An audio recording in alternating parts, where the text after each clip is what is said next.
Romanos capítulo 6, verso 15 ao 23.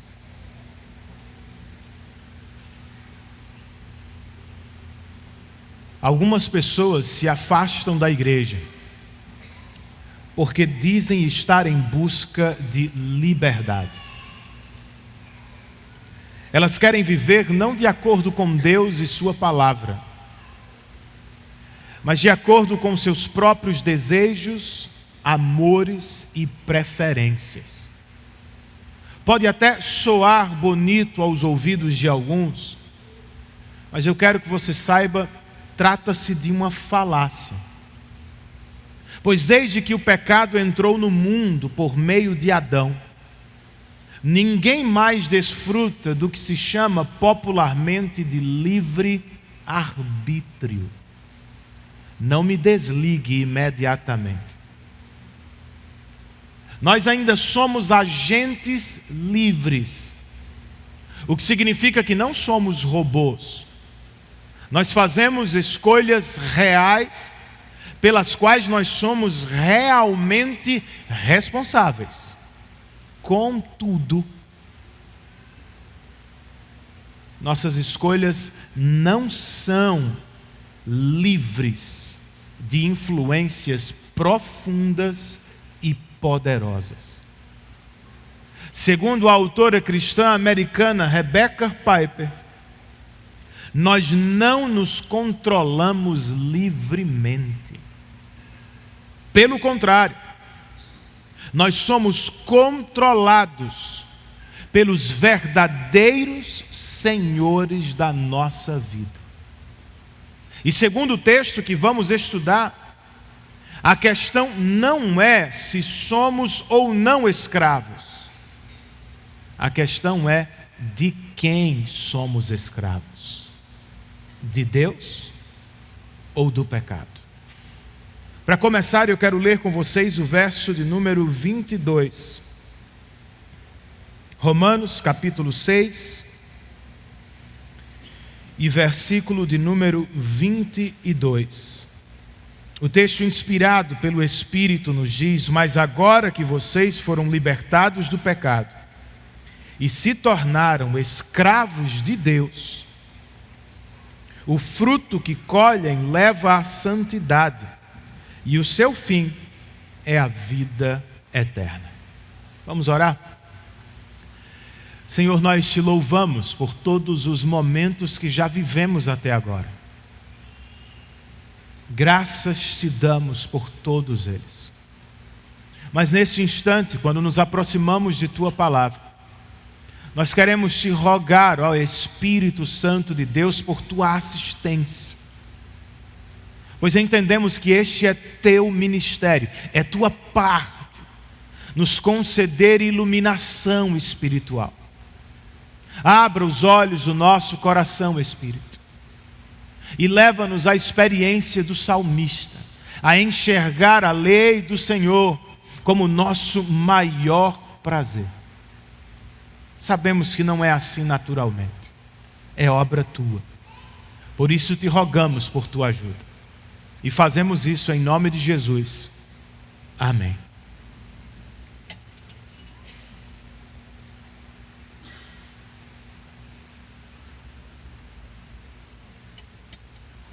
Escravo. Embora seja uma palavra até ofensiva nos nossos dias, a Bíblia a emprega muitas vezes para falar da nossa devoção total a Deus. O apóstolo João, por exemplo, no Apocalipse, chama Moisés de escravo de Deus. Davi e Paulo, por 2 vezes, se apresentam como escravos de Deus. Em Atos, Jesus é apresentado como servo de Deus. E em Filipenses nos é dito que ele assumiu a forma de servo ou escravo, e que nesta forma foi obediente até a morte. Portanto, ao chamar os crentes de Roma de escravos de Deus, Paulo não está sozinho. Mas por que ele o faz? Ser cristão não é só viver uma experiência de união com Cristo, como ouvimos semana passada. Ser cristão também é viver uma experiência de libertação por um lado e servidão por outro. Ou nos termos da passagem que vamos estudar, e esta é a grande mensagem de hoje, nós fomos libertos do pecado, ou da escravidão do pecado, a fim de sermos agora escravos do nosso Deus. Pastor, mas o que significa na prática ser um escravo de Deus? Em primeiro lugar, ser escravo de Deus, à luz deste texto, significa abraçar a obediência. Verso de número 15. Volte aí seus olhos para o texto comigo. O apóstolo escreve: e então? Vamos pecar porque não estamos debaixo da lei, mas debaixo da graça? De maneira nenhuma. Para usar a linguagem que só os mais velhos conhecem, Paulo rebobinou a fita e vai tocar de novo. Ele começa o verso 15 exatamente onde terminou o 14, nas expressões debaixo da lei e debaixo da graça. Ele abre a segunda metade do capítulo exatamente como abriu a primeira. Será que vamos continuar pecando porque fomos alvos da graça? E ele oferece aqui a mesmíssima resposta que já nos ofereceu antes: de maneira nenhuma. Tudo isso me leva a dizer, estamos tratando do mesmo assunto ainda. Será que a graça sanciona e incentiva uma vida de pecado?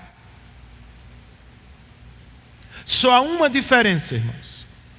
Se a ênfase da primeira parte do capítulo está naquilo que foi feito por nós em Cristo, para nos resgatar da escravidão do pecado, a ênfase da segunda parte está no que nós agora fazemos em resposta ao que Deus nos fez. E o que seria isso? Verso de número 16. Não sabem que, quando vocês se oferecem a alguém para lhe obedecer como escravos, tornam-se escravos daquele a quem obedecem? Escravos do pecado que leva à morte, ou da obediência que leva à justiça? Nossa tendência diante do que conhecemos por escravidão é pensar no escravo romano como aquele que foi capturado em batalha ou comprado no mercado. Mas havia uma modalidade de escravidão que era voluntária. Alguns, podendo comprar a liberdade, preferiam ficar e servir a seus senhores. Outros, porque estavam em extrema dificuldade de vida, podiam se oferecer como escravos por sobrevivência. Qualquer que seja o caso, e essa é a força do argumento de Paulo, uma vez que se entrega voluntariamente como escravo a um senhor, você tem que obedecê-lo integralmente. O mesmo se aplica à vida espiritual, irmãos. Se nos entregamos ao pecado, nos tornamos seus escravos. E se nos entregamos a Deus, nos tornamos escravos de Deus. A lógica é a mesma, mas os senhores não são. Por isso, se nos oferecermos como escravos do pecado, nós seremos levados à morte. certamente aqui e talvez até na eternidade. Mas se nos oferecermos como escravos a Deus, em obediência, Paulo nos diz, nós seremos levados à justiça. Por obediência, entenda, devoção total e radical a Deus. E por justiça, leia uma vida segundo a lei de Deus e para a glória dele. Será que essa é a nossa vida, irmãos? Vocês se lembram que falamos no último domingo de conversão? Se regeneração é a nova vida que o próprio Deus nos dá no interior, conversão é a vida que nós exibimos no exterior. É um ato de auto-rendição total a Deus. Foi o que você já experimentou? Se sim, por que é que está cogitando se entregar outra vez ao seu velho Senhor? Não faz sentido, irmãos. E é extremamente perigoso. Por quê? Porque o pecado não mudou. O pecado quer nos escravizar e nos conduzir a alguma espécie de morte. Uma vez seus escravos, nós fazemos qualquer coisa para atendê-lo, até matar, se for necessário. Então pense, se você se torna escravo da reputação pública, você é capaz de matar para tê-la, e talvez você seja capaz de se matar porque não a tem mais. Se você se torna escravo do sucesso profissional, você certamente vai sacrificar pessoas ao longo do caminho, começando em sua casa, passando por sua comunidade e chegando ao local de trabalho. E se você não alcançar o sucesso, talvez você chegue a se sacrificar. Se você se torna escravo de um relacionamento, você pode ser capaz de eliminar pessoas para atendê-lo. E se ele se partir, se romper, se for, você pode chegar ao ponto de se eliminar completamente. É uma escravidão. Entregar-se ao pecado é entregar-se à escravidão que leva inevitavelmente a algum tipo de morte. Qual é a alternativa, pastor? É entregar-se a Deus. Ou como lemos no verso 16, é abraçar a obediência que leva à justiça. Mas entenda,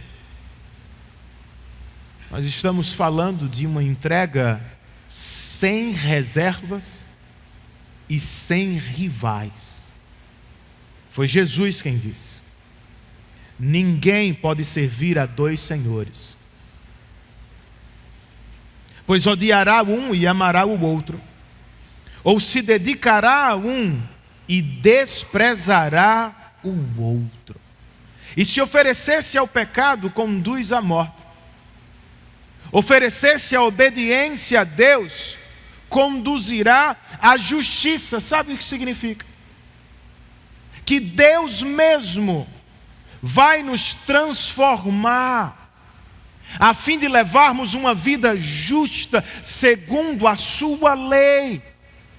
Que Deus mesmo, ao longo do caminho, vai nos colocando em ordem, não mais segundo os desejos pecaminosos do nosso coração, mas de acordo com a sua própria lei ou vontade.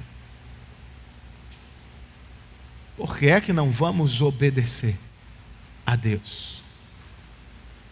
Por que estamos considerando voltar atrás e nos entregarmos ao pecado?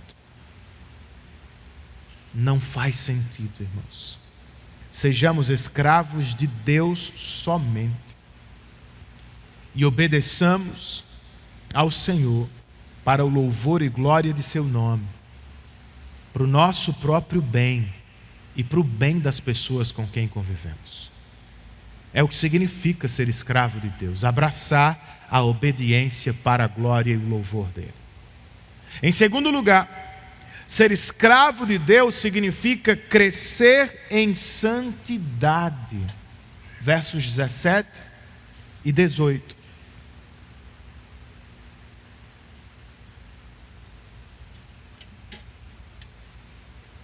Mas graças a Deus, porque embora vocês tenham sido escravos do pecado, passaram a obedecer de coração a forma de ensino que lhes foi transmitida.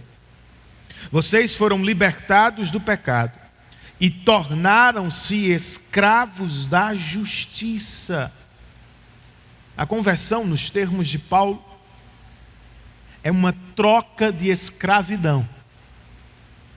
E ele a resume aqui em 4 estágios. Primeiro, seus leitores, os antigos e os presentes, todos eles foram um dia escravos do pecado. Segundo, em algum momento, eles passaram a obedecer a forma de ensino que lhes foi transmitida. Do que é que Paulo estava falando? Do que chamou lá em 1 Timóteo de a sã doutrina. A doutrina do Evangelho e a ética decorrente de seu ensino. Não é só conhecer, percebam. Eles conheceram, reconheceram e obedeceram. Terceiro estágio, eles foram libertos do pecado. Com isso, Paulo não está dizendo que se tornaram perfeitos, ou que eles não pecavam mais. O que Paulo está dizendo é que os crentes de Roma foram definitivamente libertos do domínio do pecado. Eles não são mais escravos. Então o que são, pastor? Livres. Absolutamente livres para fazer o que der na telha. Não existe tal pessoa no mundo. Por isso Paulo diz que o 4º estágio da conversão dos romanos é a escravidão à justiça. Eles se tornaram agora escravos de Deus e de uma nova forma de vida. É uma troca de escravidão. E para Paulo a coisa é tão grande e maravilhosa que ele irrompe em louvor a Deus. Graças a Deus. Porque embora vocês tenham sido escravos do pecado um dia, já não são mais. Vocês agora são escravos da justiça para a glória de Deus Pai. Como é que vivem os escravos da justiça, irmãos? Parte da resposta está no verso 19. Quando o apóstolo escreve: falo isso em termos humanos, por causa das suas limitações humanas. Assim como vocês ofereceram os membros do seu corpo em escravidão, a impureza e a maldade que leva à maldade, ofereçam-nos agora em escravidão à justiça, que por sua vez leva à santidade. A primeira parte do verso se parece muito com um pedido de desculpas. Há quem diga que Paulo está pedindo desculpas por usar escravidão como ilustração da conversão. é algo pesado demais.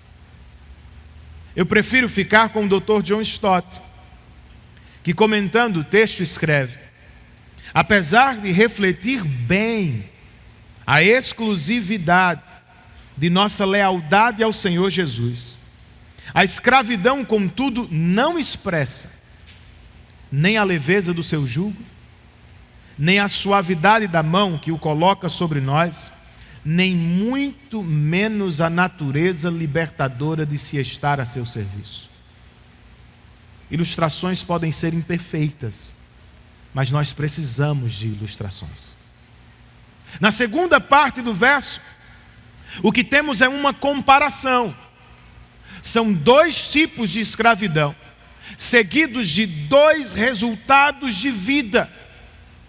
Temos a escravidão ao pecado, ou a impureza e a maldade, que leva a mais maldade, ou degeneração moral. E temos a escravidão à justiça, que por sua vez leva à santidade. Mais cedo Paulo nos disse que a escravidão à obediência a Deus leva à justiça, ou seja, a uma vida transformada segundo a lei de Deus. Agora, ele está nos dizendo que a escravidão à justiça, a essa vida segundo o padrão de Deus, nos leva cada vez mais à santidade. O que significa que santificação não tem a ver somente com experiências místicas e individuais. Tem a ver com o crescimento moral, ético e até social. Será que é como você enxerga santidade? Você concorda com Paulo? Bem, não é porque nossa justiça não conta para a salvação, que ela também não vale para a santificação. Logo depois de nos dizer que não deveríamos nos preocupar com coisa alguma desta vida, Jesus acrescentou: busquem, pois, o reino de Deus e a sua... Não façam isso, façam isso. Não se preocupem com as coisas dessa vida. Eu vou cuidar de vocês. Se ocupem em buscar o reino de Deus e a sua justiça. Na mesma porção de Mateus, um pouco antes, Jesus também disse: se a justiça de vocês não for muito superior à dos fariseus e dos mestres da lei, de modo nenhum vocês entrarão no reino dos céus. Percebam, Jesus não está dizendo que para entrar no reino dos céus nós dependemos da nossa justiça. Ninguém entra lá por justiça própria. Nós entramos pela justiça dele. Contudo, o que Jesus está dizendo é que as pessoas que entram no céu têm justiça. Receberam-na como fruto da fé que depositaram no justo e que agora exibem na vida prática. Então pensemos nos fariseus. Eles desprezavam a misericórdia, mas pelo menos davam o dízimo. Os fariseus não tinham vida espiritual, mas pelo menos liam a Bíblia. Os fariseus gostavam de se exibir, por isso oravam no meio do povo, mas pelo menos oravam. Os fariseus condenavam pessoas com o que ensinavam, mas pelo menos eles ensinavam e evangelizavam. pensando em si e se comparando com eles. Sua justiça é superior à deles. De novo, irmãos, nossa justiça não pode nos dar salvação, mas ela pode nos ajudar a perceber onde estamos na santificação. Se realmente andamos perto de Deus, como dizemos, se o adoramos e o obedecemos de todo o coração, do lado de fora a nossa vida será uma busca e uma exibição de justiça, de uma vida que glorifica a Deus segundo os padrões de Deus. Pastor, mas como é que eu sei o que Ele espera de mim? Onde é que eu encontro ou conheço a justiça que Deus espera de mim? Paulo nos disse que na conversão nós passamos a obedecer a forma de ensino que nos foi transmitida. Não se está falando de algo que aprendemos uma vez e que não precisamos mais aprender, ou de algo que obedecemos uma única vez e que agora não precisamos mais obedecer. Claro que não, gente. Uma vez libertos do domínio do nosso antigo senhor, o pecado, nós agora vivemos para conhecer, reconhecer e obedecer cada vez mais o nosso novo Senhor. Há crentes que pensam que estudar nada tem a ver com santificação, que se conhecer as doutrinas da palavra, ou que conhecer as doutrinas da palavra não vai nos dar nenhum benefício prático. Será? A doutrina do homem, por exemplo, nos ensina que somos criados à imagem e semelhança de Deus. E é por isso, irmãos, que nós devemos tratar todos os seres humanos com respeito e dignidade. A doutrina de Cristo nos ensina que o sacrifício dele foi suficiente para nos salvar de toda a condenação do pecado. E é por isso que mesmo pecadores, nós não nos afogamos na culpa. A doutrina das últimas coisas nos ensina que em breve nós estaremos em um mundo completamente restaurado, sem a presença do pecado, sem a presença do diabo, sem a presença do sofrimento. É por isso que nós temos muita esperança na vida e até na morte. São alguns poucos exemplos que provam o benefício prático de se estudar a palavra de Deus com vistas à santificação. Agora, a ideia não é estudar como os fariseus, que tentavam dominar o livro de Deus. A ideia é estudar o livro para conhecer, se encontrar e ser dominado pelo Deus que se revela no livro. Ser escravo de Deus significa crescer em santidade por meio da justiça e do conhecimento do Senhor. Para terminar, eu acho que o sermão está mais curto hoje. E espero que não dê errado agora, né? Você está assistindo aquele jogo de futebol e começa a elogiar o jogador. Olha como ele é bom, olha como ele é bom, ele comete um pênalti. Espero que não seja o caso. Em terceiro e último lugar, ser escravo de Deus significa desfrutar aqui e para sempre a vida eterna. Versos 20, 21 e 22.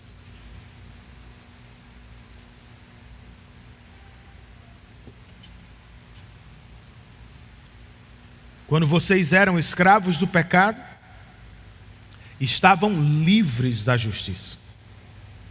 Que fruto colheram então das coisas das quais agora vocês se envergonham? O fim delas é a morte.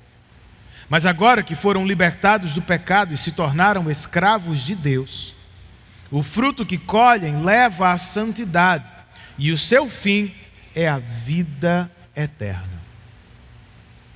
É uma comparação que tem por objetivo, nas palavras de Calvino, criar em nossas mentes ódio e horror ao pecado, bem como amor e anelo pela justiça. Quando eram escravos do pecado, é o que Paulo está dizendo, os crentes de Roma estavam livres da justiça de Deus, da vida reta e realizadora que Ele oferece. E o que ganharam com tal vida? Segundo Paulo, vergonha e morte. O primeiro tem a ver com o que o pecado faz em nós. Ele nos afasta de Deus e uns dos outros, ao nos encher de medo, culpa e remorso. O segundo tem a ver com o que o pecado faz entre nós. Ele promove a destruição e a morte em todas as esferas. É um quadro triste, mas graças a Deus que ele não é o único. Quando os crentes de Roma se tornaram escravos de Deus, o que colheram foi santidade, e esta tem por fim a vida eterna com Deus. Agora notem, Paulo não está falando de algo que só vamos viver no futuro. De acordo com ele, ser escravo de Deus nos coloca agora no que vamos viver eternamente. Comunhão todo satisfatória e realizadora com Deus. E por que é assim, Renan? Por que é que esses são os frutos que colhemos? Qual é a lógica? Verso de número 23, o último do capítulo, talvez um dos mais conhecidos de toda a carta. Pois o salário do pecado é a morte, mas o dom gratuito de Deus é a vida eterna em Cristo Jesus, nosso Senhor. Nós escolhemos vergonha e morte, porque esse é o pagamento do Senhor pecado. É o que merecemos. É o salário que recebemos. Porque caímos em Adão originalmente. E porque caímos milhares de vezes realmente em nossas próprias vidas. O pecado, para Deus, não é um acidente. Não é humano. Não faz parte do mundo natural que Ele nos deu. O pecado é uma quebra, é uma ofensa. A quebra da aliança dada ao nosso representante. Se lembram? Já falamos sobre isso. Adão, cabeça federal da humanidade, você pode comer livremente de tudo, exceto daquela árvore. Pois o dia que comer, você certamente morrerá. Ele comeu, morreu, nós comemos com ele, morremos, nós pecamos muitas vezes, provando que temos a mesma natureza dele e que faríamos inclusive a mesma coisa que ele, uma vez que ele era o nosso representante federal. Portanto, o pecado nos paga com a penalidade da morte. Uma vida atormentada agora e a separação de Deus eterna num lugar e estado chamados de inferno. Em um total contraste, Paulo nos apresenta no mesmo verso a boa notícia do Evangelho, gente. Se o Senhor pecado paga o que merecemos, o Senhor Deus, por pura graça, não paga apenas o que não merecemos, mas Ele paga o que nem sequer poderíamos conquistar: vida eterna com Ele. Nós recebemos a vida eterna não porque trabalhamos, conquistamos e merecemos.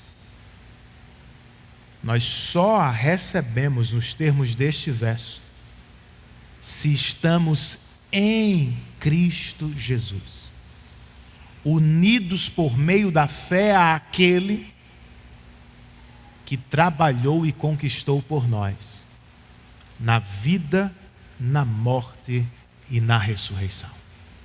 É no que crê, é o que vive.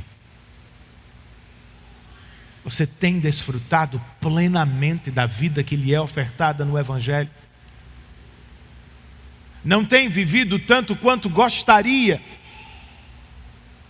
Deseja viver e experimentar mais da vida ofertada no Evangelho? O que fazer? Uma sugestão que salta deste capítulo é: nós precisamos aprender a dialogar. Você precisa aprender a dialogar consigo mesmo. Você não pode viver sempre esperando o próximo sermão dominical. Não deve depender exclusivamente do ajuntamento dos santos no dia do Senhor. Não me entenda mal. Nós precisamos tirar proveito desta grande bênção, deste meio de graça que Deus nos deu. Cultuar com os santos e ouvir a sua palavra é imprescindível para o nosso crescimento. Mas não é a única responsabilidade que temos. Por isso eu estou sugerindo, no intervalo, nos momentos de luta, quando estiver perante tentações, você precisa aprender a dialogar consigo mesmo, tendo por base o conteúdo e as verdades da palavra de Deus. Não é o que Paulo está fazendo por toda a carta? O tempo todo nos fazendo perguntas, nos sugerindo reflexões, conversas, respostas. Então pense no que vemos aqui. Da próxima vez que o pecado lhe assaltar, pergunte-se: vale a pena? Será que vale a pena me entregar a este Senhor? Pergunte-se: o que eu colhi na vida que levei antes? Ou será que nós já esquecemos de onde o Senhor nos tirou e de tudo que sofremos por causa do Senhor pecado? Veja, para desfrutar mais e melhor da vida que nos é ofertada no Evangelho, nós não podemos esquecer o passado. O passado não nos define, o passado não nos paralisa, mas é bom lembrar do que vivemos de vez em quando.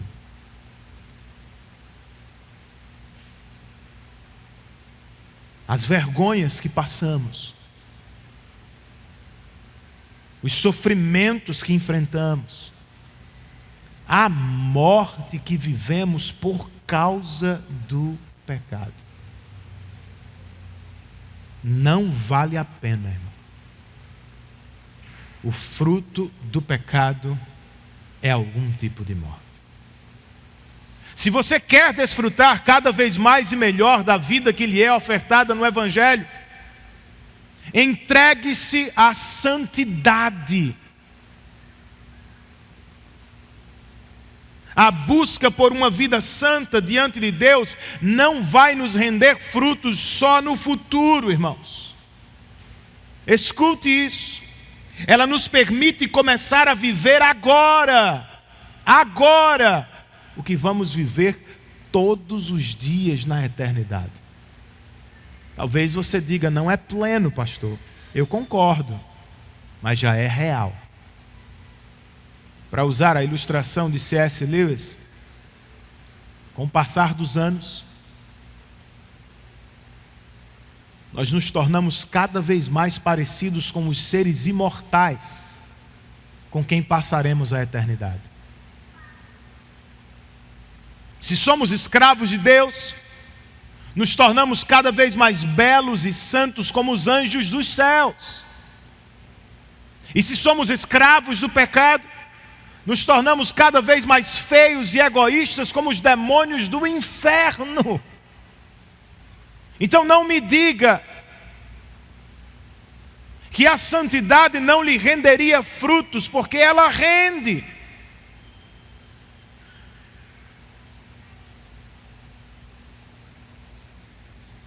Terceiro e último, se você quer desfrutar da vida eterna hoje, cada vez mais e melhor, celebre muito a graça de Deus.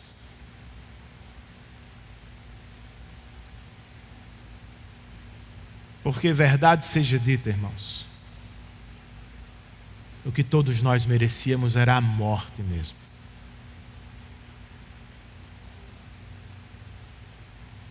Nós todos pecamos. Nós todos colhemos algum tipo de morte. E nós todos deveríamos colher a morte eternamente. Mas por pura graça e por causa da justiça de Cristo, o que recebemos não foi morte, foi vida eterna com Deus. Como não celebrar isso? Em outra época, quem sabe bem distante para alguns, mas bem mais perto para outros, nós estávamos todos no olho da confusão, no olho da destruição do pecado, sofrendo e fazendo sofrer. Era assim ou não? Talvez tenhamos estado na câmara da própria morte e só não entramos por seus portões, porque a mão da graça de Deus nos alcançou. Como não celebrar a graça? Então não esqueça de seu passado. Não se deixe rotular, definir, mas aprenda a usar o passado para celebrar a graça de Deus que triunfou na sua vida. Nós precisamos falar menos, queridos, do que fizemos, de bom ou de ruim. E nós precisamos falar mais, falar sempre de todo o bem que Deus nos fez em Cristo. Você precisa se gabar menos do que acha que conquistou com o suor de seu trabalho. Não estamos interessados. E você deveria se gloriar mais, cada vez mais, na cruz de Cristo. Você vai fazê-lo. Pastor, por que na cruz? Porque foi lá que Cristo pagou o preço por nossa libertação. Certa vez ele disse: todo aquele que vive pecando já é escravo do pecado. Mas se o Filho os libertar, vocês de fato serão livres. E ele o fez para muitos aqui. E talvez outros se apropriem do que Ele fez nesta noite. Como? Na cruz. Entregando a própria vida, Jesus pagou o preço da nossa libertação. Ele assumiu o nosso lugar, colocou sobre os ombros a penalidade do pacto, a morte, e nos deu por pura graça a justiça que não tínhamos nem merecíamos. O pecado não tem mais domínio sobre nós, porque na cruz Jesus pagou o preço da nossa libertação. E como ouvimos hoje, nós fomos libertos da escravidão do pecado, a fim de sermos agora escravos de Deus. Não sei como é que isso desce, mas eu lhe digo uma coisa: sem se dobrar diante de Jesus como rei, não tem salvação.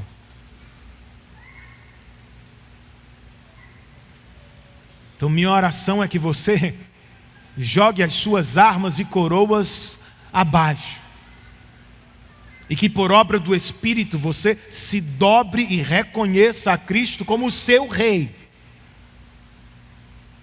Que você saia do trono e que o veja sentado nele.